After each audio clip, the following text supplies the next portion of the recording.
Running the same webinar again and again? There's a faster way. With recurring webinar settings, you can launch one event and let it repeat automatically. Daily, weekly, monthly, or even evergreen. No funnel cloning, no broken schedules, no confusion for your audience. Inside HighLevel, go to Sites, then Webinars, and create a new live webinar. Set your time zone, pick a start date, then toggle on recurring settings. From there, choose how it repeats.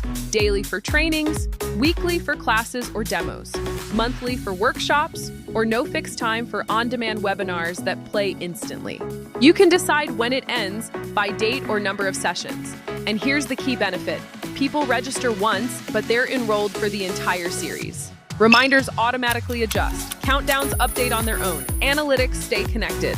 Pro tip: use recurring webinars to build predictable attendance and turn viewers into long-term leads without rebuilding automations every time.